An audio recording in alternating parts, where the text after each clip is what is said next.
What is up, Steelers Nation? Thank you so much for jumping on to another episode of All Steelers Talk. I'm Noah Strackbine, joined always by my man in the corner, producer Nick Belsky. Find us on youtube.com/All Steelers Talkers. Subscribe anywhere you get your podcast. The Pittsburgh Steelers. Well, big news, big day for the Pittsburgh Steelers, answering their biggest question of the offseason. And 24 hours ago, we came on this podcast. We talked about how it was pretty sold, at least to us, that Justin Fields was going to be the next starting quarterback of the Pittsburgh Steelers. Well, according to his biggest competition, that may not be the case. Contract talks have started with one quarterback. At least that's what he says, and we'll dive into that. Plus, George Pickens has heard the trade rumors, and, well, he has made his thoughts known on the situation. Plus, Joey Porter Jr. made a pretty massive promise to the Pittsburgh Steelers organization in 2025. And we're going to dive into not just our belief in him, but belief in everybody else who could bounce back in 2025. And as we do every day, we'll answer all of your questions. So make sure you're tossing them in the chat throughout the show. Nick, hilarious, because as soon as we got off the podcast yesterday, it started to snow. Obviously, it has not today. Glorious day, big day for the Pittsburgh Steelers. Massive, apparently. How you feeling, my friend? I'm feeling great. And, to peel back the curtain a little bit, typically our pre-show consists of, this is what we're going to talk about. And we kind of almost get into the show before we hit live. But today was a little different. We had like an HGTV consultation before the show with your background. So I'm excited to see how that kind of evolves here over the next 24 to 48 hours. Yeah, the background is getting changed up. I absolutely hate it.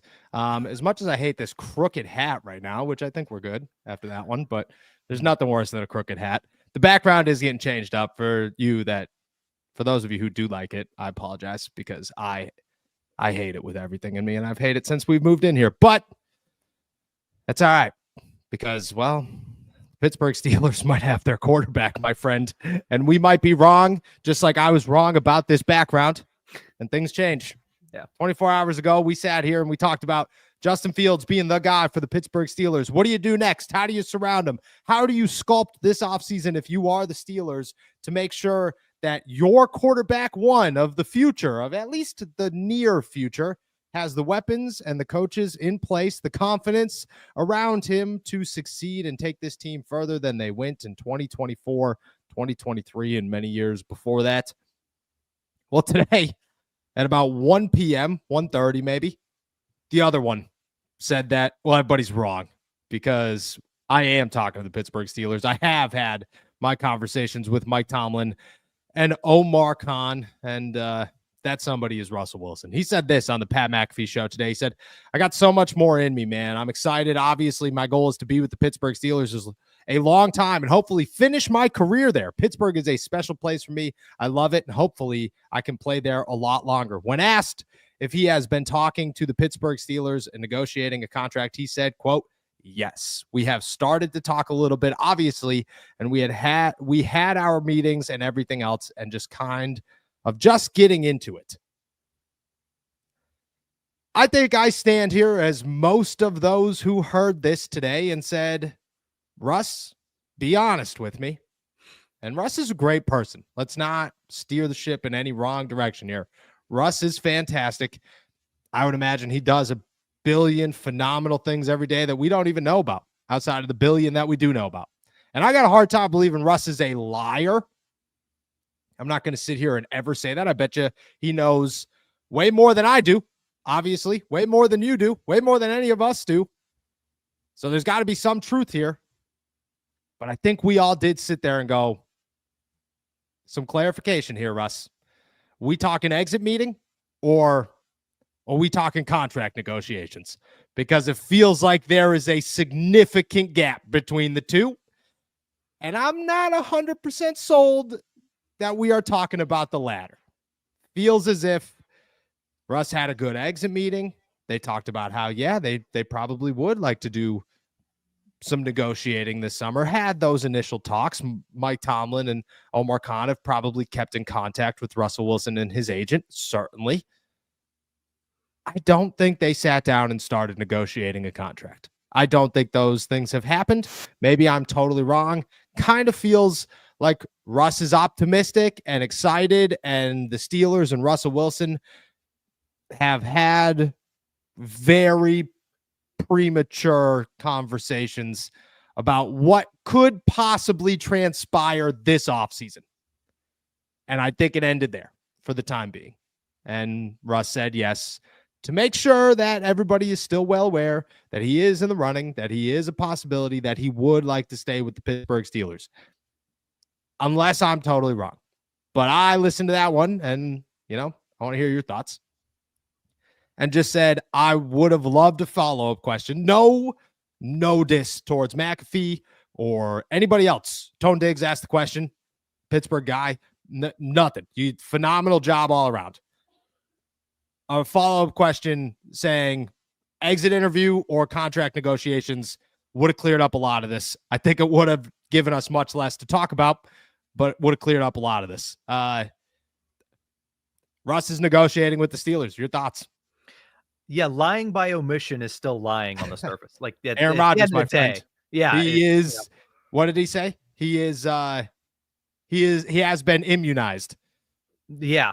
Shout that out. Entire saga that I wanted to forget my entire life. No, well, Russ made us remember.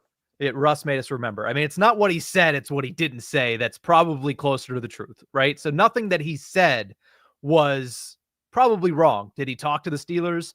Probably, like you mentioned. Did he talk about the future potentially with the Steelers? Yeah, probably. Did his agent sit down and talk with Omar Khan and Mike Tomlin and open up contract negotiations? That I tend to believe hasn't happened yet because the Steelers, as you've mentioned, notoriously drag their feet the first 2 weeks after the season ends. And if they're doing that, I have a hard time believing they're also opening up contract negotiations with a quarterback that, let's just face it, fell short of expectations in the latter half of the season. So while yes, do I believe that Russ could have had conversations about the future? 100%. Do I believe he could have kind of left out the fact that they weren't official contract negotiations? Yeah, I also believe that too. Yes. Talking a little bit is the perfect way to say, yeah, we dabbled. We dabbled in a conversation. We said hello, what's up? Well, I expressed my interest because that's the other part of this is it could certainly go, hey, I just want you guys to know I'm very interested in staying with the Pittsburgh Steelers. I love it here, blah, blah, blah. And then walks away. Yeah, we had some conversations. That could be it. I have a hard time sitting here and believing that it does and that it will happen. But it brings up a number of conversations here, okay? I think the biggest one is, when does that start?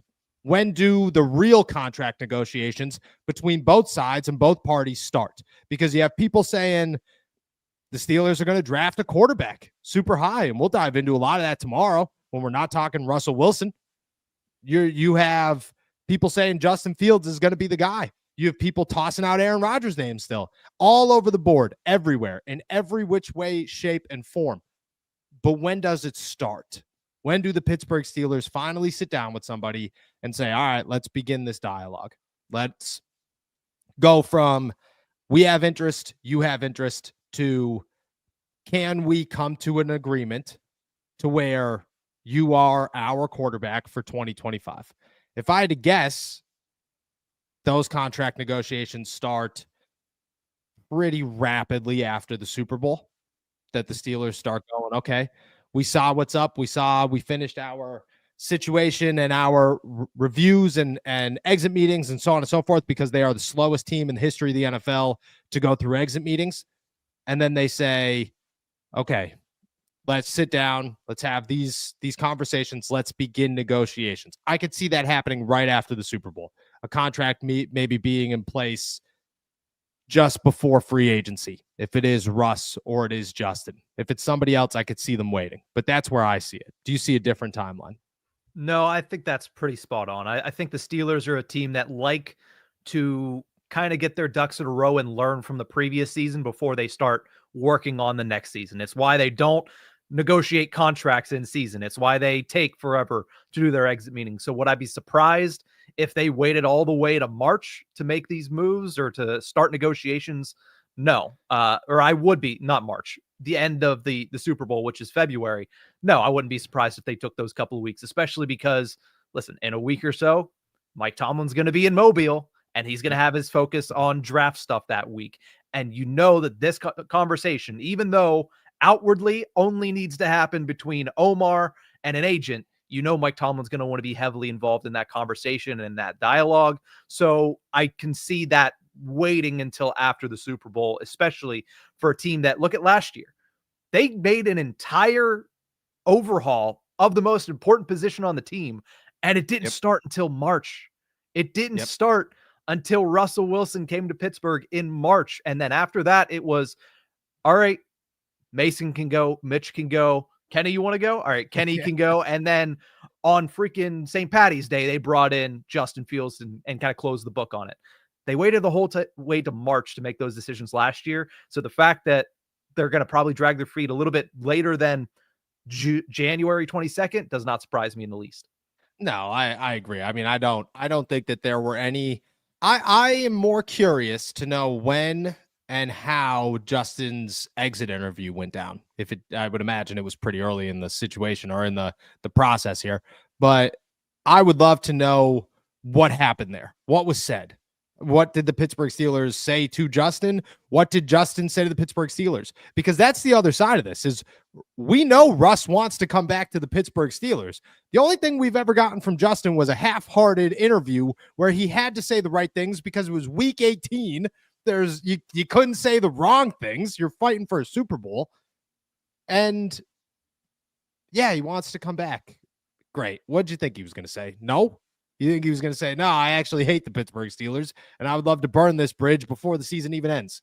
No, that's not what was going to happen. He's a quarterback. He knows what to say. He knows when to say it. You know, Kenny Pickett didn't want to be the backup, but he wasn't going to say that out loud.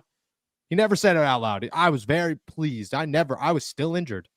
You weren't injured, dude. You know, I love being the backup. No, you don't. You hate it. You wish that Mason Rudolph was your backup and that you were the starting quarterback. They're quarterbacks. They know what to say. We know Russ's side. We have no idea what the Pittsburgh Steelers said back to Russ, but we know what Russ said to the Steelers, and the door at least remained open enough for Russ to continue to say the same things. I want to be back there. I'm optimistic that I will be back there. I want to retire a Pittsburgh Steeler. If they said, hey, we're not interested in you at all, we think we're going to go Justin, I don't think Russ would have the same attitude. I don't think he'd be saying the same things.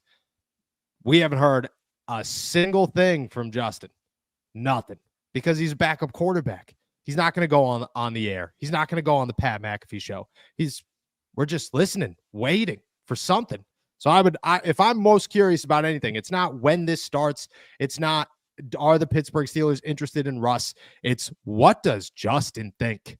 Where is his head at? I would love to know where Justin Fields' head is at in this process, because I think that's the biggest factor when it comes down to how this thing plays out. Is Justin as on board as the Pittsburgh Steelers? Is Justin Russell Wilson?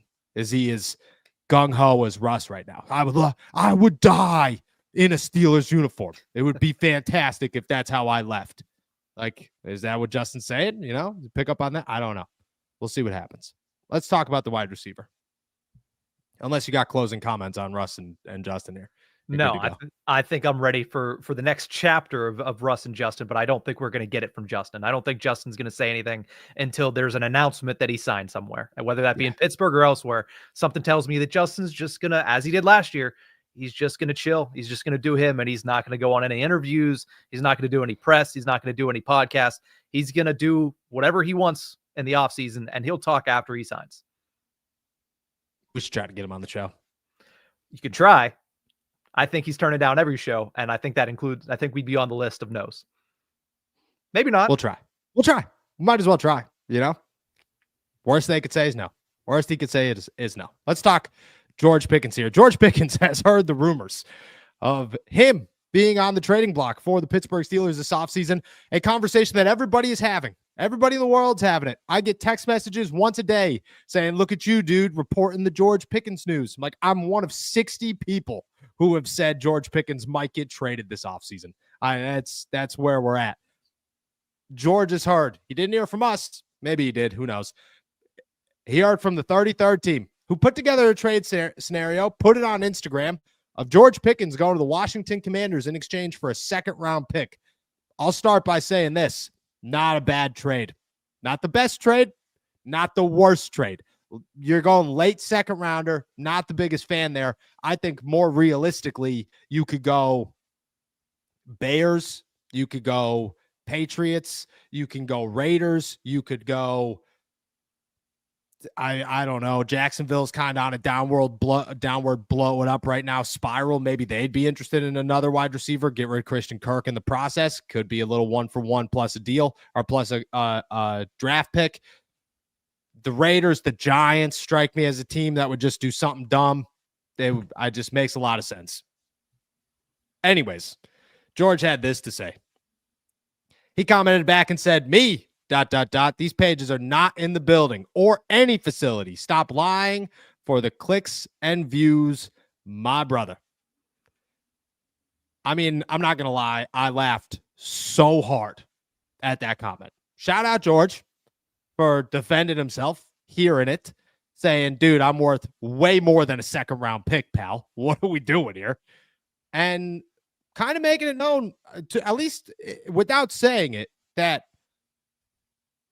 he wants to be in Pittsburgh, and he's kind of not happy about the trade speculation going on right now, because it feels like somebody who wanted to get traded would just ignore this whole situation. Who cares? Whatever. George is like, dude, shut up. And the shut up kind of, I interpreted it as, I don't want to get traded. I would like to be in Pittsburgh. You saw it too. Your thoughts? I mean, first and foremost, via me is killing me, because we know that George Pickens has had a long-standing battle, whatever you want to call it, with media. So him kind of getting his reporter's hat on and saying, via me, you're not in the building respectfully, and this isn't happening, or this isn't something that should be considered truthful. And if that's the case, that tells me that George is at the very least being told, hey, we have no plans on trading you, or he's just hasn't heard anything about plans to trade him. So I like the fact that he's standing up for himself, because he always does. We didn't expect anything less. If he saw something like that, he's going to respond, and basically saying, hey, I haven't heard anything about this. Can we please stop putting this into the ether? Can we please stop saying that this is a thing that is going to happen? Because I think George Pickens knows that unless he goes to a very particular situation, he's not going to have it as good as he has it in Pittsburgh. He's not going to be a number one, and he's probably not going to go to a place that's going to put up with all of the stuff that's coming with George Pickens as much as Mike Tomlin is. We just know that looking into history as to some other receivers and how they were handled and discussed with once they left Pittsburgh. I mean, Chase Claypool is a prime example with much less talent. So I like the fact that George is sitting there saying, like, I haven't heard any of this, so I'm not sure how you heard any of this. So can we stop talking about it, please? Yeah, I agree. I agree. Shout out George. Like, if you want to defend yourself, if you want to do it, great, fantastic. You know what I mean? I don't think that he did it in a way that hurt himself. I don't think he did it in a way that added to the immaturity issues. You see my phone going nuts right now? Yeah. I was just thinking your cat was down there headbutting it. No. It's on the floor above us, actually, is a washing machine that is, well, calm down, but going nuts. Yeah. Going absolutely nuts. I look at George. This doesn't hurt his immaturity thing. This doesn't make anything more difficult for him. This doesn't push the Steelers more towards a trade. It's simply him saying, guys, let's calm it down. Let's not do this and shut up, because I don't want to be in the headlines for trade rumors. And I'm all about that. Like, again, full support of George Pickens in this situation. Love it. I got nothing else to say, to be honest with you. Let's talk Joey Porter Jr. There it goes again. Calm down. Joey Porter Jr. was caught on Hard Knocks last night. Did you watch the last episode of Hard Knocks? I haven't watched it in full, but when I found out we were listening to this, I went back and saw this clip specifically. Yeah, it was, there are a couple of good moments, not a ton of good moments, but there's a couple of good moments. You get the Mike Tomlin, like, he was not okay. giving that farewell speech. He was not. Last year, I was told bits and pieces of the farewell speech, and a lot of it was like, guys, I'm not leaving, dude. I'm not going to Washington. I'm not going to the damn Chargers. Everybody could shut up about that because I'm not going anywhere, which you probably could have said that earlier in the offseason, but it's a whole other situation. This year was a lot of like, I don't know what to tell you. Like, this sucks, and this is not fun. And you could feel the emotion in it. Joey Porter Jr. is confronted by defensive backs coach Grady Brown, and I have to pull up the story. I messed up on the story, and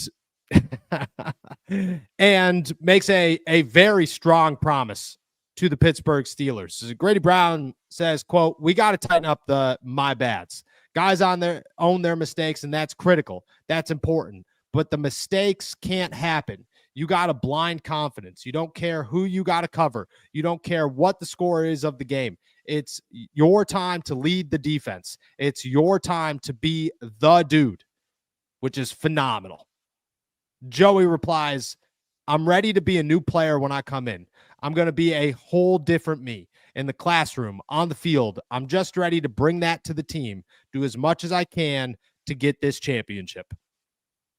Joey Porter Jr. is one of a few names that I think had a down year, that I think we noticed had a down year and tried to defend. And, hey, still stay high on Joey Porter Jr. He's loaded with talent, even if he's not having the best season. But there are a bunch of them. Joey might top this list, okay? So two-parter for you. Your thoughts on Joey and his little speech there, and also Grady Brown just like making you kind of want to run through a wall for a quick second there. And who's on the top of your list? Who leads the campaign right now of guys who could bounce back in 2025, who you feel really passionately about, should have a strong 2025? You're not super worried about them. Yeah, first and foremost on the Joey Porter stuff, I like hearing this from Joey because his first year he came out and he was really good. Now, the problem in this league is if you come out and you shock the world and you all of a sudden are great out of nowhere like he was, and I think it started with that game against Tennessee when he shut down DeAndre Hopkins, and he was able to do that kind of the rest of the season. And a lot of teams just simply said, all right, well, let's throw to Levi Wallace. Let's throw to Patrick Peterson. Let's not throw to Joey Porter Jr. because there's no answers for him right now. He's coming to the league, and he's been very good off the bat. Teams had an entire offseason to scout that. Teams had a lot of tape to scout on Joey Porter Jr., and they adjusted. And they went after him in a big way late in the season, and it was rough. It was a bad second half of the year for Joey Porter Jr. You could classify it as a sophomore slump. I would like to look at that more as the league adjusted to Joey. Now he needs to punch back. He needs to adjust his game and show something new in year 3 because he has the talent. He has the ability. Just what worked in year 1 didn't work in year 2. Now you need to start adding tools to your tool belt. That's what the NFL is about because we've seen time and time again, every position, not just from cornerback, every position. Player comes in, he has a lot of success early, and all of a sudden, teams kind of catch up to him. What can you do after that to separate yourself again, to put yourself in a better position to be able to give them something new? I expect Joey Porter Jr. to be able to do that. I think that he has the right people in his ear. Obviously, his dad went through that in his career as well. So he has the right people in his ear in his personal life. I think he has the right people in his ear, including Grady Brown in his professional life. We all saw yesterday in that little clip why Grady Brown might be getting DC interviews this offseason. And I think that because of that, matched with the fact that this kid is immensely talented, I think he's going to bounce back. So I have a lot of faith in Joey. And honestly, you ask me my list, it's probably topped by Joey Porter Jr. But beyond that, I'm looking at Jaylen Warren and I'm looking at Broderick Jones. And I expect both of them to have a much better 2025. Jaylen Warren, I mean, for him, kid gloves are off this year. There's not going to be a Najee Harris unless something happens that we're not expecting. There's not going to be a Najee Harris, but there is going to be a Jaylen Warren, and it might be you and a rookie, which means one thing, Jaylen, it's your room. You are the leader. Take that with a lot of pride and take that as a challenge to not be a 500-yard running back next year, but be a 750, hopefully 1,000+ yard running back. I think the offensive line is going to be improved. And I think Jaylen, especially if it's Jaylen and Justin, I think that's going to put defenses in a bind, and I think that's going to open up opportunities for Jaylen Warren to have a better season. Not to mention, hopefully, he doesn't have to deal with injuries like he did this year. As far as Broderick's concerned, I think I've echoed this sentiment enough on this show. Move him to the left, put him in his natural position, and I think he's going to have a much better year. That's what I'm expecting at him. So I'm expecting a better year for him, for Jaylen, and for Joey. Those are the three that I'm looking at for next year. I love that. I love that list. I was not expecting Jaylen or Broderick's name to come out of your mouth. I thought it was just going to be straight Joey Porter. Joey obviously tops the list. He's the easiest candidate to pick from. I mean, Joey's a dude who I think when it's all said and done, Joey walks out of here as like, hey, Joey's the guy that for a long time was a top 10 corner in the NFL. You know, for many years, Joey was doing it, and he was at the top of this league, and he was killing it. That's my expectations for Joey. He showed it in year one. He showed that he could do it. He showed it a lot of times in year two.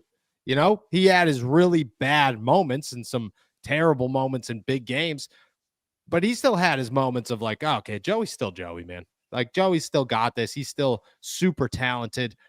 And just like you said, he's got the people behind him. Like, it's the TJ Watt thing. Why are you not worried about TJ after a down year? Because TJ and JJ Watt are going to go lay in lakes in Wisconsin and figure it out.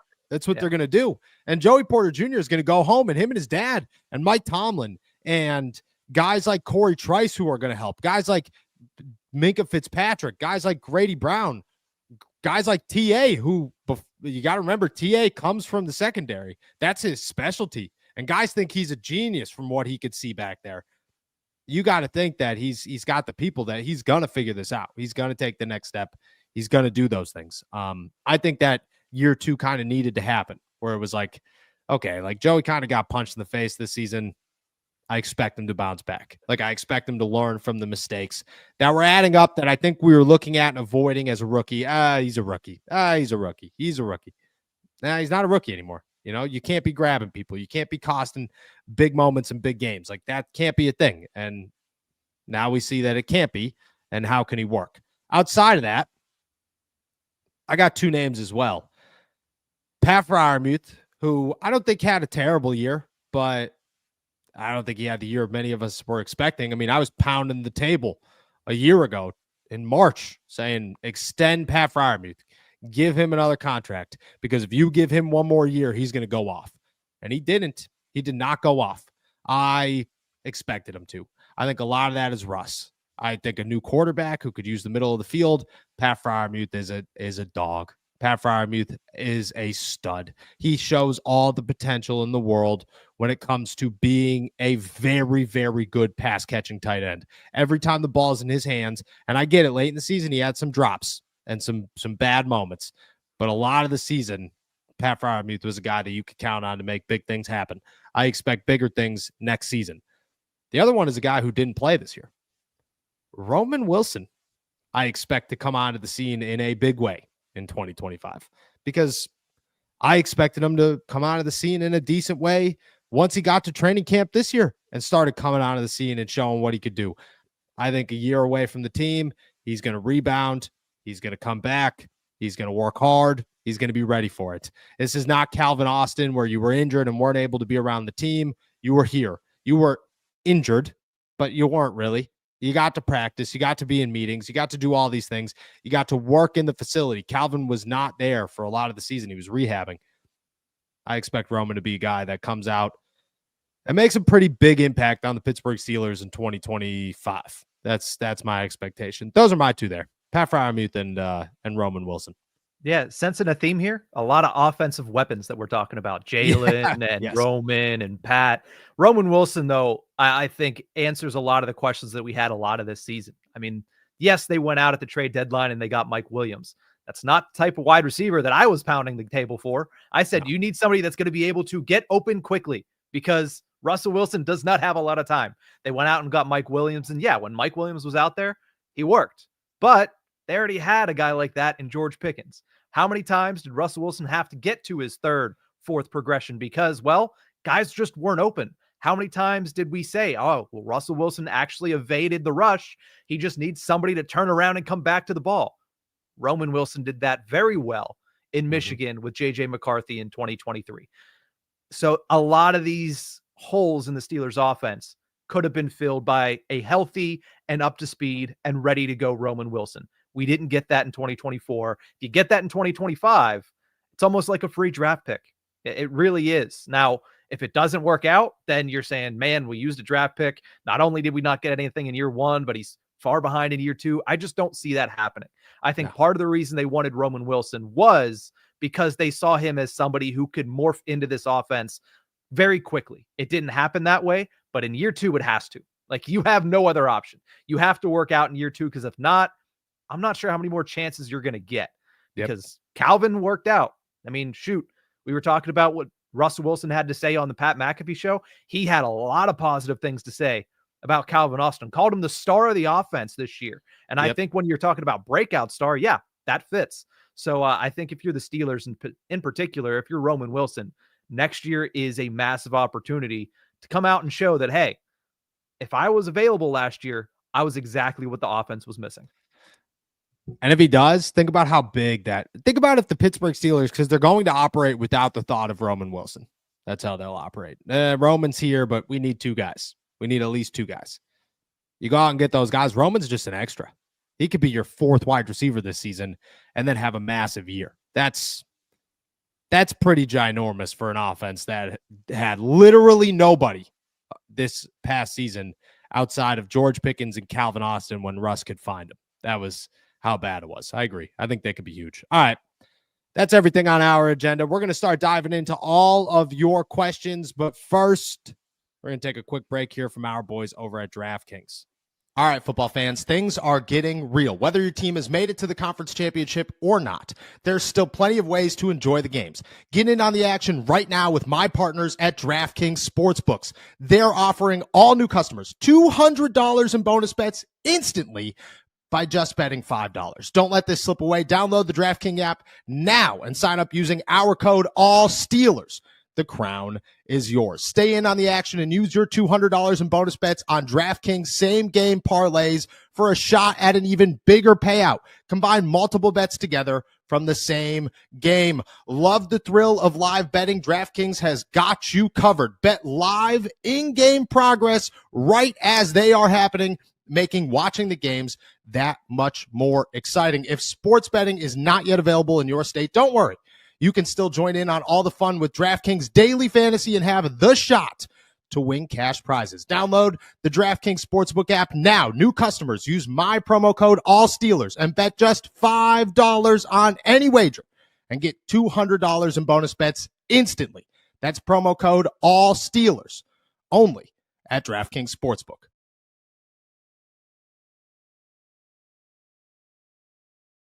Shout out our boys over at DraftKings. All right, we're going to finish off the show the same way we do every single day. We're going to answer all of your questions, so make sure you toss them in the chat. If you got them, Nick, I'm going to toss it to you. What do we got? Let's kick things off with Marlon Lewis. Appreciate you as always. Marlon says, when is Mike Tomlin going to talk to the media again?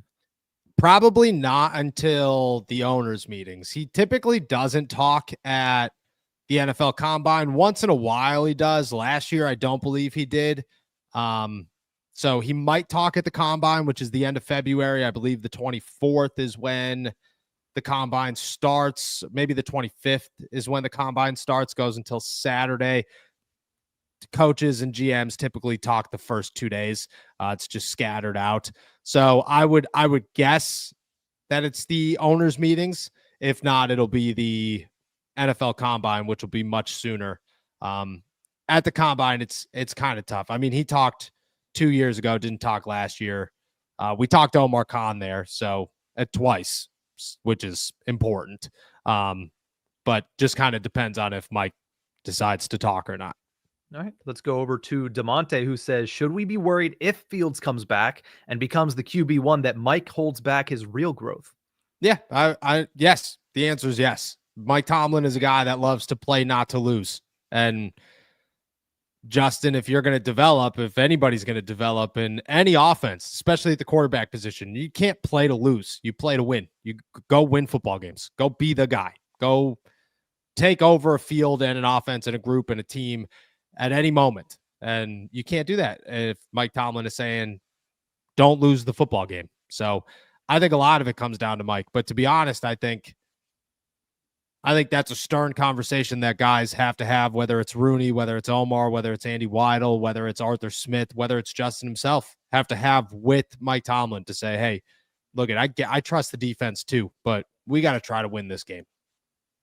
Let's go down to Vibin with the Dogs. Appreciate you. Vibin says Russ can only come back if he's willing to be a backup. We need to go younger and stop with the band-aiding with an old quarterback.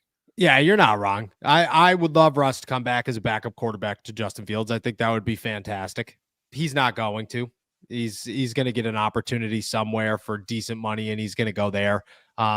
I agree with that, though. It's time to go Justin. It makes too much sense to go Justin and to just say that's the easy answer. The Steelers set themselves up perfectly. If this was Kenny Pickett, if Kenny Pickett was still on the roster, everybody would be sitting here, as crazy as it sounds, saying, you got to go Kenny. You got to go back to Kenny. You got a year under his belt. With Russ, you got to see what you have in Kenny. Russ didn't do enough. All right, well, let's act as if Justin is Kenny. You got to go back to Justin. You got to go to the younger guy. You got to go to the dude who maybe turns out to be something great. Who knows? Maybe he doesn't, but at least you tried with somebody who's not 36 years old. That is all anybody's asking right now.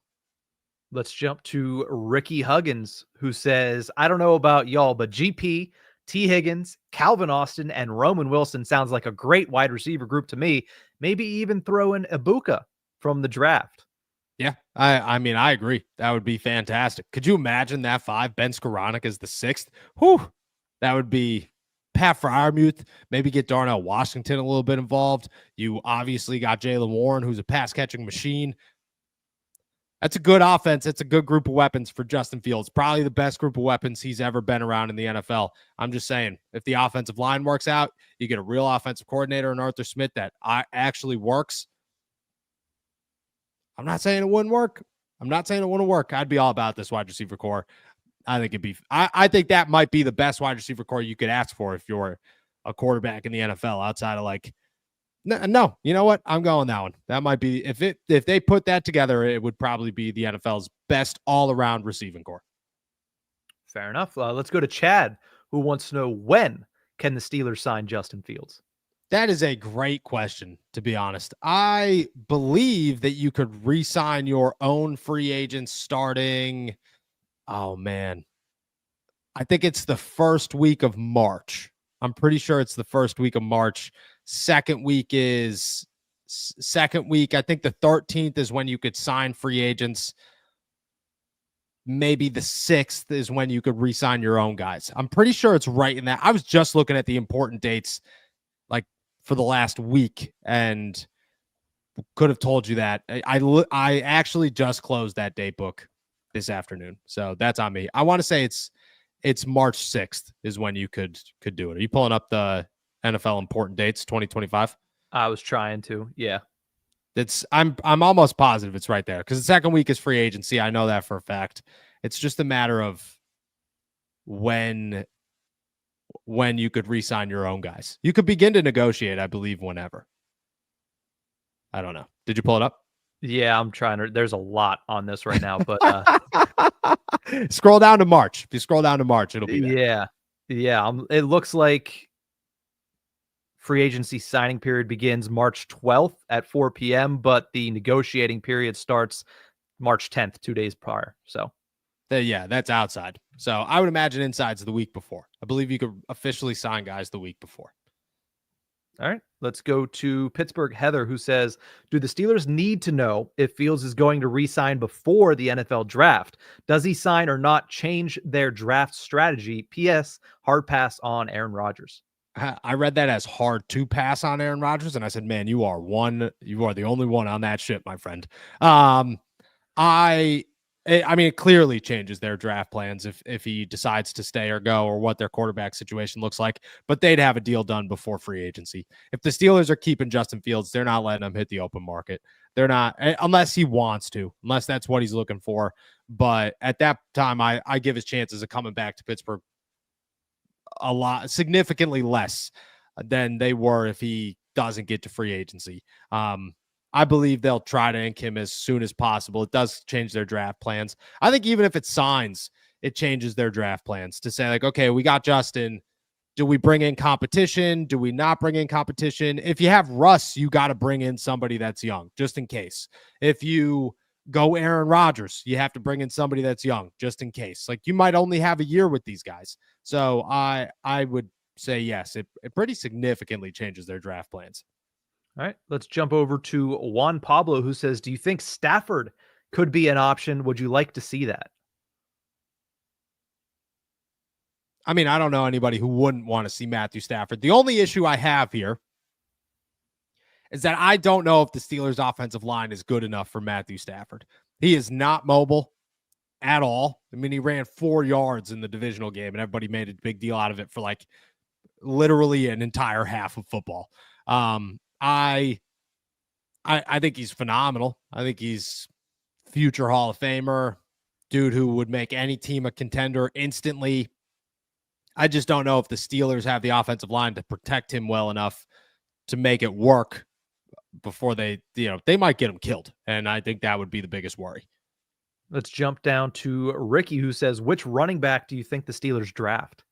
Caleb Williams and Judkins would be my 2 right now. I mean, the Steelers are going to want champions. They're going to love Ohio State this offseason. That team is absolutely loaded. Caleb Johnson, I think, is going to skyrocket up draft boards. They almost never draft North Carolina guys, so I would rule that one out with Omari and Hampton. Got it right. And now that I've said it once, I'll never not be able to say it. And, I mean, obviously, Ashton Genty would be phenomenal. But if I had to guess who the Steelers do draft, Caleb Williams, maybe Tre'Davian Henderson if they're waiting till the 3rd round. And what's Judkins' first name? Quinshon Judkins would be my second guess in the 2nd round. All right, let's go over to Brimstone, who says, love the show, but in your heart of hearts, who do you think will be Pittsburgh's first pick in this year's draft? Appreciate you. In my heart of hearts, I'll give you 2 names. Emeka Egbuka. That's the easy one. You know, the Steelers are going to go to Ohio State. They're going to go to the combine. If he's there at 21, I don't think the Steelers pass on him. How could they? How could you tell a fan base, hey, guys, we did it again. We did it again. We just said, you know what, we'll wait it out. Screw it, man. We got George Pickens. It'll be fine. It didn't work last year, but it might work this year. You know, who knows? I don't think that they could do that. Much like when Ben retired and you overreacted with Kenny, much like when you lost James Conner and you overreacted with Najee, all of those times, the Steelers know the position they need to get. If that position presents itself, you go and get it. I mean, Broderick was 2 years ago. Everybody knew the Steelers were going to get an offensive lineman. Everybody knew they were going to get a quarterback. Everybody knew they were going to go get Joey Porter Jr. Everybody knew that Troy Fautanu or any of these offensive linemen was the pick this year. This year, it kind of feels like a wide receiver. Emeka Egbuka would be my number 1. I think Ben Morrison is going to climb his way in there, man. They're going to go to Notre Dame for some odd reason. They don't usually go to Notre Dame. They're going to go there because Marcus Freeman's an absolute monster, and they're going to like what they see out of that kid. I'm telling you. All right, let's go over to Pittsburgh Heather again, who says, if Justin chooses not to re-sign in Pittsburgh, would the Steelers look to someone like Sam Darnold or Trey Lance? Sam Darnold, probably. Trey Lance, probably not. Maybe Trey Lance is a backup. You know, I think they might even look to Trey Lance as a backup to Justin Fields. Why not? You know, a guy who super athletic could come in here. Justin Fields, Trey Lance, and Skylar Thompson is a quarterback room that you only draft in Madden, but the Steelers might make it work here. Sam Darnold, I think they'd view as a starter if Justin Fields didn't go. I would guess that if Justin leaves, and they can't get a deal done with Russ, I know nobody wants to hear this, but at that point, I would imagine they at least have the conversation internally about Aaron Rodgers. Why wouldn't you? You know, where else are you going to go? The NFL draft? Definitely. Sam Darnold? Are you taking a risk on Sam Darnold or are you taking a risk on Aaron Rodgers? Like, what's the difference if you're a team that's just going to use him as a bridge? I understand significant difference, but you got to think like the organization. I could see them having that conversation. Sam Darnold, probably. Aaron Rodgers would be the name that came up first in my eyes. We've talked about the rumors a lot, but Patrick wants to know your opinion. Would you rather trade away George Pickens or keep him because he does have the talent? He does have the talent. He's worth the contract. If I were the Pittsburgh Steelers, it would depend on compensation. What are you giving me for George Pickens? Are you giving me a first-round pick? If that's the case, yes, you could have George Pickens because I could replace George Pickens. I probably won't get the same talent level as George Pickens, but T. Higgins is a good backup. Devontae Adams is a fine alternative. There will be names out there that the Steelers can go out. Look, Cooper Kupp is about to emerge as an option for many teams because he's probably done with the LA Rams. There will be names out there that you could say, even if it's a bridge, good option to replace George Pickens if you're going to give me a first-round pick. If you're going to give me a second, we're going to have a conversation. We're going to have to see what's up. I'm going to have to speak internally with some people. We're going to have to see how confident we are in replacing him. A first gets me over that line. Anything less, I'd have to feel very confident that a replacement is possible. I'm totally on board with sticking it out his final year of his contract if that's the way he's going about it. And he's open to that situation. I don't think I'd be signing him to a long-term deal this offseason just because there were so many issues over the last 3 years that, you're taking a risk on him. So give him one last year, prove to us, hey, you don't got to prove the talent side of it. It's the issue side of it. It's the maturity side of it. It's the getting fined $200,000 in 2023 because of conduct detrimental to the team. That's what you're worried about. So you got one more year to prove it. I'd be very open to that if George was open to that. I'd also be open to getting another first-round pick if he wasn't. Let's go to Chris P., who says, how do y'all feel about picking up Jahdae Barron in the first round and then Matthew Golden in the second? Who is Matthew Golden? He's the wide receiver out of Texas. Oh, he's the guy next to Isaiah Bond. Excuse me. Yeah. Oh, yeah. Matthew Golden would be a stud. I am a big fan of both Texas wide receivers. Big fan of both of them. I could see that. Jahdae Barron, I mean, is he going to be a first? That's what I'm saying. I don't think that's a little early. That's a little early. I could see. I just think the options at 21 will be better than what you'd get there. Matthew Golden, I like Matthew Golden though, especially late in the second round. Like that's practically a third round pick. If there's no running backs there, and that's what you want to wait on. Great. I'm taking a first round wide receiver though, if they're available. Let's go to Logan K., who says, what is your favorite fit at left guard for next year? You've talked about Broderick and Frazier and McCormick and Fautanu. Who is number 5? Is it a rookie? Is it a veteran free agent? Is it the incumbent Isaac Seumalo? Who do you like at left guard? I like Isaac Seumalo. That's the answer. I would keep Isaac. Doesn't make any sense to cut him. I would draft somebody in the third round, maybe the fourth, or I'd go sign somebody young and just say, maybe I'd keep Nate Herbig if that's what you want to do and you feel confident in that, although a shoulder injury, that's concerning. But I would get somebody young behind Isaac. Spencer Anderson would be my other guy, and I would kind of see which of those two develop into the next starter while you have a reliable guy in Isaac who, with better talent around him, should be a anchor of this offensive line. So my best option would be Isaac Seumalo. Keep him, develop somebody young behind him for the last year of his deal, then move on next year. All right, let's go to Ken, who says, guys, Ashton Ginty might still be available when we pick in the first round. If you do you think the Steelers pull the trigger? Yes. Yeah, yes, they do. There are a few guys that you don't pass up on in the NFL draft this year. Ashton Genty's one of them, especially if you get to 20. So the answer to there, and the Steelers need a running back. The answer is yes. The answer is yes. I fully believe they'd pull the trigger on him. All right, let's go to Matty Boy, who says, if Fields walks, who would you rather take in order and why? Jalen Milroe, Quinn Ewers, and Will Howard. Jalen Milroe is number 1. I mean, that guy's a first-round talent. He's not a first-round talent. That's the craziest part, is I still think Jalen Milroe gets drafted at the end of a first round if this is a good draft class. If this is last year's draft class, I still think Jalen Milroe at 21, the Pittsburgh Steelers are having conversations. And why not? Why wouldn't we consider Jalen Milroe at the end of the first round before the Justin Fields trade, obviously, but those conversations would be had. Jalen Milroe would be number 1. Will Howard would be number 2. Look at Quinn Ewers. I am not high on. He is, in my eyes, he is Spencer Rattler. He's a great college quarterback. He did great things. He'll probably stick around. You'll get a couple of guys on national television that are super hyped about this guy mid-season with overreactions saying he's going to be a starter and an all-star and blah, blah, blah. I'm not high on him. I'd go Jalen Milroe, Will Howard, Quinn Ewers. All right, let's go to Carrie Taylor, who says, do you think Ben Roethlisberger would be a good quarterback coach, and do you think he would accept the job if it was offered to him? I do think he'd accept the job if it was offered to him.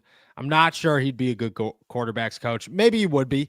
A lot of those guys, if you're a former coach and you're you're a former quarterback and you're super successful, you don't get into coaching because it's so difficult to translate what you've done to younger guys in a new generation when football is totally different.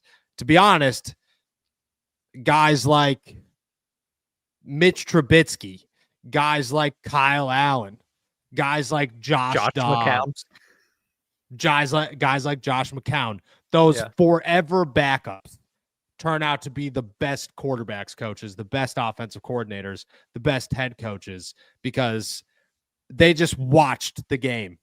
They studied as hard as anybody, and then they got to watch it unfold in front of them on Sundays. And that's what makes it good. If I was the Steelers, the second Josh Dobbs retired, I'd say, come be a coach. We'll get you a spot here somewhere. That's what I would do. Yeah, I can only imagine Ben Roethlisberger sitting there saying, well, why can't you just pump fake and have everybody jump? It's like, because nobody else can do that. Like, you're the only person that can fully throw your arm in a full, 180 degrees and then just hold on to the ball like Spider-Man. Like that. Yeah. That isn't something you can teach. And I feel like Ben would sit there and be like, well, why can't you just do this? Yeah, exactly. Because not everybody can, Ben. Not everybody can. Exactly. Be like, just hit the guy in the corner with no space.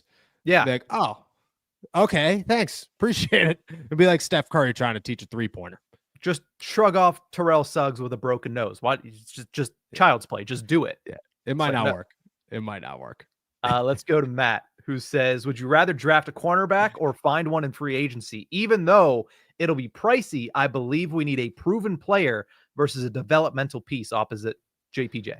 It depends. I think I agree with you. A proven player would be great. The free agency class isn't fantastic. There are 2 or 3 guys. DJ Reed, Travarius Ward is another good one. I believe Carlton Davis, although he dealt with an injury this season. There'll be a couple that you're like, okay, these are good names. I would also be somewhat okay, not the most okay, but I'd be somewhat okay with a first round or a second round pick and Dante Jackson. I wouldn't be too upset about that one. I mean, if you're going to make that work, if you're going to start Dante at the start of the season, let the rookie kind of take over by the end of it, I don't mind that. I could see that working out. It depends on what the proven veteran is and whether or not he's like is he a guy that you're going to have for a year, or is he a guy you're going to have for 5? Because if he's a guy you're going to have for a year, go with the younger developmental piece and maybe add a veteran that's only going to be here for a year that you could work with him. Now, let me ask you this. The Steelers, whether anybody outside believes it or not, but the Steelers have a lot of faith in Corey Trice. We saw that at the end of the season. Is there any way you see him taking a step forward and being at least put into a competition to be number 2? No, I don't. No. I just don't think he's there yet. I don't think the Steelers view him as there yet. They like Corey Trice. They think he took a good step forward, but they're not going to. I could see him in a competition, but not really. Like, the competition is him versus a first round pick or a second round pick. It won't be. He's not getting pole position. Yeah, he's not getting pole position. They're not putting him. They're not going to not draft anybody or not pick up anybody and say Corey versus James Pierre. It'll be more serious than that. All right, let's jump over to Brandon, who says, if we keep Fields and GP, who's getting targeted in free agency? I still think T. Higgins, Jalen Warren will come back. I think you're going to go get at least a defensive tackle. That isn't going to be Dean Lowry. Javon Hargrave just makes a ton of sense there. You're going to go get a defensive tackle. You're gonna if you get T. Higgins and you're confident in the draft, you're not going to go get another wide receiver. That'll be your wide receiver room. But I would honestly, like, that would be it. Oh, and a swing tackle. You're going to go get a swing tackle. I don't expect free agency to be super splashy for the Steelers this season. I expect it to be pretty mild, to where they get their pieces, things are good, and they try to develop through the draft. They have holes, but it's more depth. And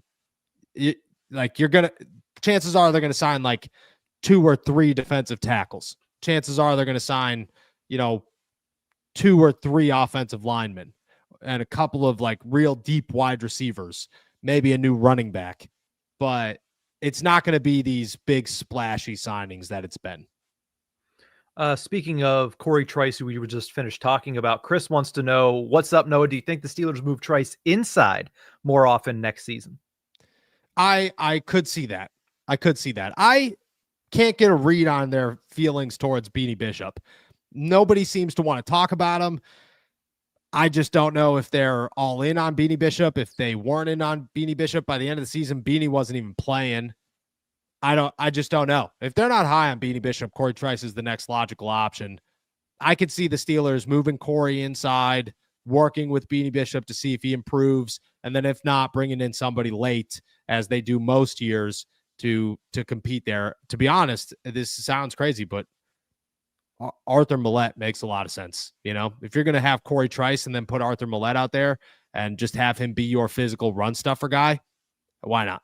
I'm not against that. I don't think Arthur Millette was terrible when he was here. He shouldn't have been out there every single play, but if you could mix and match it, I think it works. That'd be an interesting reunion after all that Millette said whenever he went to the Ravens. But hey, Listen, stranger things have happened. Hey, he was a good dude when he was here. It went off the walls a little bit, but he was a good dude when he was here. Let's go over to Eddie the Great, who says, afternoon, fellas. What are y'all's thoughts on selecting guys from the UFL? There was a few breakout players this year, like the Lions kicker, potential untapped resource. Yeah, it depends on who you're getting. I think at this point, the UFL is turning into a lot of guys that were in the NFL that didn't pan out in the NFL that went to the UFL. Sometimes it works out, but sometimes it doesn't. Hakeem Butler is a prime example here. That dude is an absolute monster in the UFL. He is not an NFL player, and there are going to be guys like that. So I think, yes, those younger guys, those guys that didn't get a shot out of the NFL draft, those are the guys you're looking for, and I'm all about bringing a couple of them in. The Steelers have brought a couple of them in. I mean, Mark Gilbert was a good one as well. He went over to the UFL, USFL at the time, came back. He was a stud. I thought Mark Gilbert was great if he could stay healthy. There have been a couple decent ones, and I think the Steelers should explore it. They should explore it every year to try and go get guys, at least 2 or 3 of them a season, just to see if they work.